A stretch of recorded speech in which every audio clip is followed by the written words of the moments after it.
നമസ്കാരം. ഭഗവത്ഗീതയിലെ 2-ാമത്തെ അധ്യായം സാഖ്യയോഗം എന്ന പേരിൽ അറിയപ്പെടുന്നു.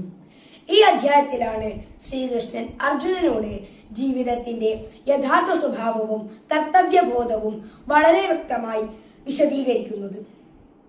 കർമ്മം ചെയ്യുക, പക്ഷേ ഫലത്തിൽ ആകസ്തനാകാതിരിക്കുക എന്ന മഹത്തായ സന്ദേശം ഇതിൽ ഉൾപ്പെട്ടതാണ്. ഈ അധ്യായം അർജുനന്റെ വിഷാദഭാവം മാറി യഥാർത്ഥ ധർമ്മത്തെയും ജ്ഞാനത്തെയും ബോധ്യപ്പെടുത്തുന്ന ഗീതയുടെ പശ്ചാത്തല അധ്യായമാണ്. ഇതിലെ 48-ാമത്തെ ശ്ലോകമാണ് ഞാനിവിടെ പാരായണം ചെയ്യാൻ പോകുന്നത്. യോഗസ്ഥഃ കുരു കർമാണി സംഗം ത്യക്താ ധനഞ്ജയ സിദ്ധ്യോ സമോ ഭൂത്വാ സമത്വം യോഗ ഉച്യത്തെ.